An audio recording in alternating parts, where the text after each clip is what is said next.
What do you think?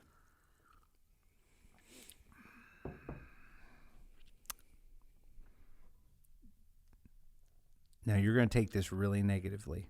I mean, you can't lie to me. I know how good this is. I'm not saying it's not good, but it. All right. Did you ever have Alka-Seltzer? Nope. I haven't. And she's taking this as a negative, which is why I started off with, don't take this real negative. No, I haven't. So Alka-Seltzer effervesces water. Like it's the bubbles. tablet. Yeah, the tablet. Yeah, you chuck it in there. Yeah, the whole tablet, the old-fashioned thing. There's almost a small hint of something that reminds me of that. Really? In the bubble and everything else. But it's a pretty good, strong bubble and everything else. I think it's the mineral content in it. Mm-hmm. Is different than I'm used to.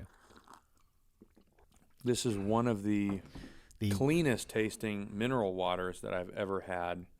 It's got the least amount of extra flavor. This feels like a bubbly Ozarka to me. There's something in the bubble, though. By the way, this episode of the Water Podcast brought to you by Saratoga, the big blue bottle of water. All right, so here's what we're talking about today. Why should we study about God if we can never fully know him? So let's take a look at that. You are watching the Beyond Sunday podcast.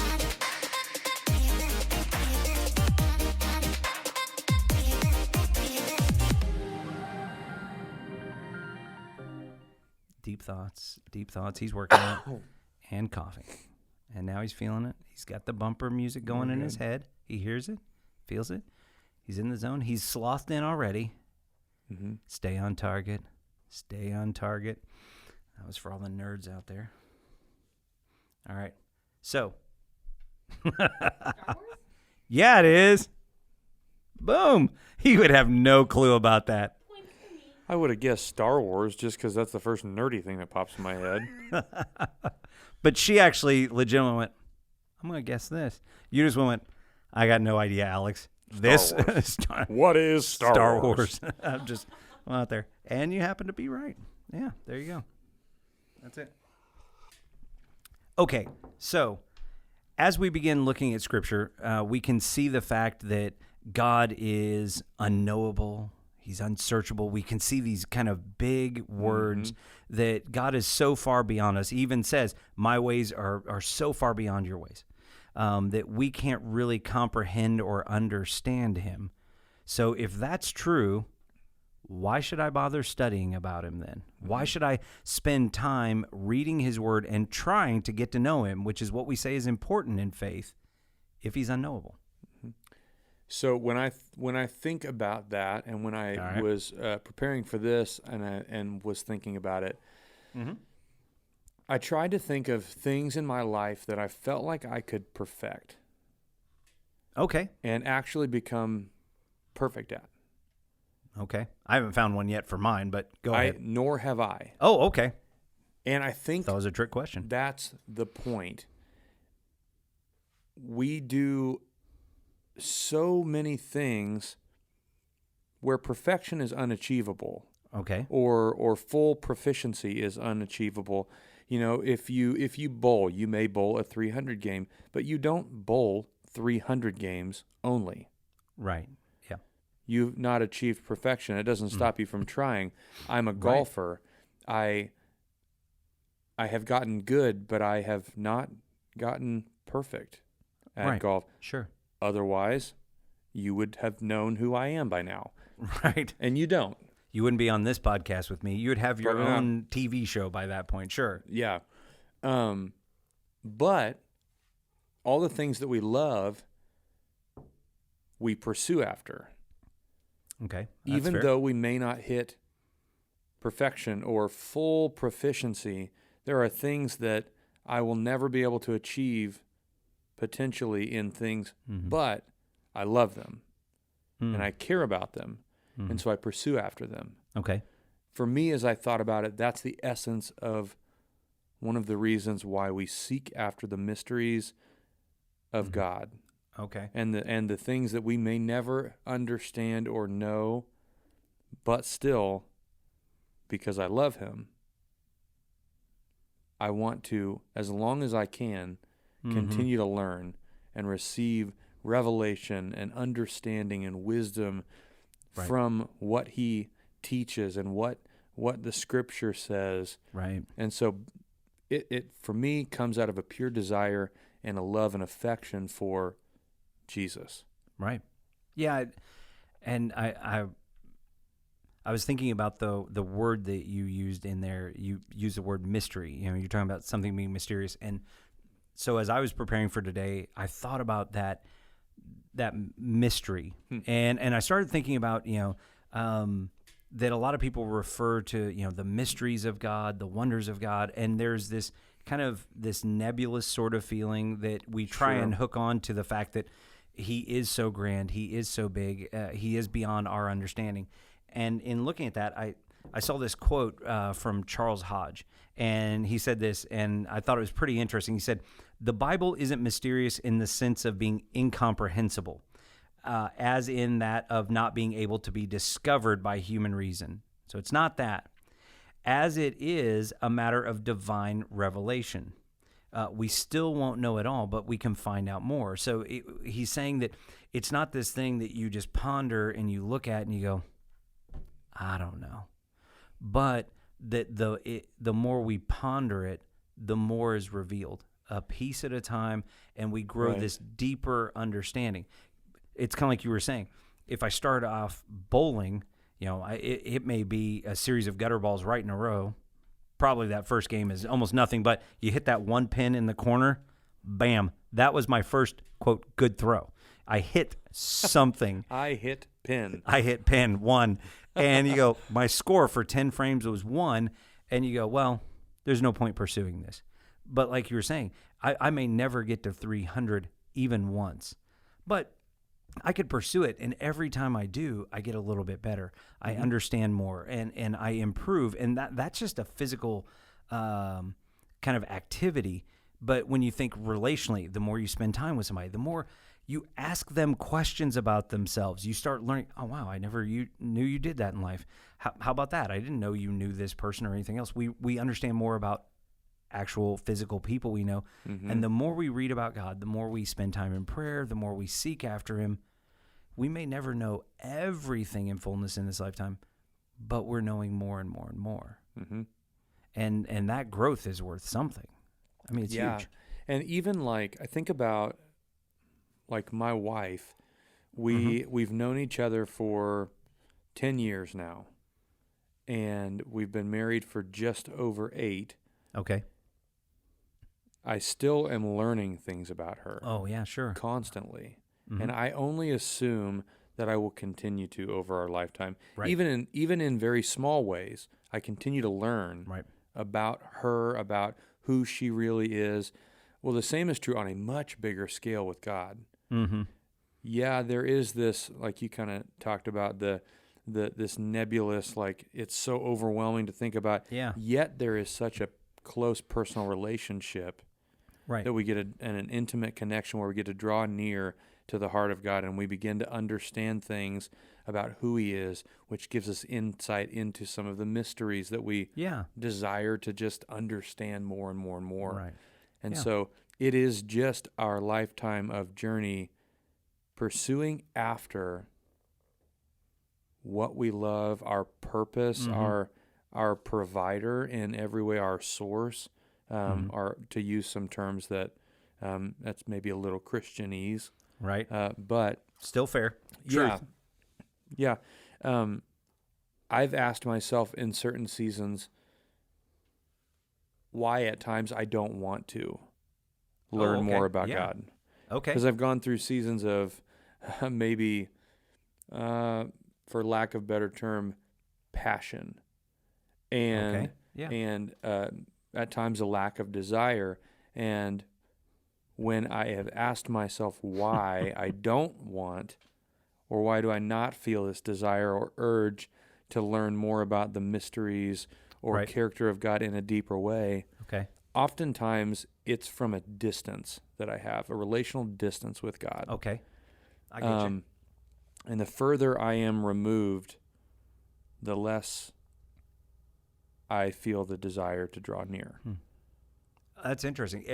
Okay, so thinking about that from my perspective, if I'm going to be really honest with myself, I think those seasons, just as you were saying, I started thinking, wow, okay, I think it's true for all of us. We all have to be honest and have seasons where that drive, that passion, I mean, it's never 100% where it needs to be, but there are seasons where you go, I know when I'm pursuing God, and then other times when I'm not. I think there are seasons that when that hasn't happened and I look at it, it's because I'm self-absorbed. Oh, yeah. That I'm doing my thing. I'm kind of busy. I kind of have some things going on, and I can't make time for it. And you go, I wonder why that is. Well, I'm doing kind of my own thing. And I was thinking, as you were talking about, knowing your wife and things, as we look at that spousal relationship or, your best friend, whoever it is, there's a person that you have this really close connection with. And there's even seasons that you can have that relational distance in those very personal physical relationships that, well, that's kind of self-interest as well. I'm not pursuing my wife like I should. I'm not really as interested in her because I'm doing my own thing, and it's very self-absorbed. And my wife is really good at this, that, like you said, when we knew each other enough that we wanted to be married. So you go, oh, well, clearly I know all I need to know. Nope. Hopefully not. You have a lot of life to live together still. You signed on for this, and we're good. There's really nothing else to know about me. Hopefully that's not true.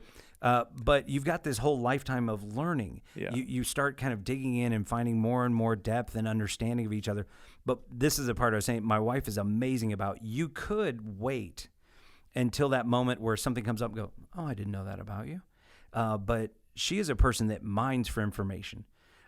She's asked great questions, and we'll be sitting there talking. She'll go, well, why is that for you?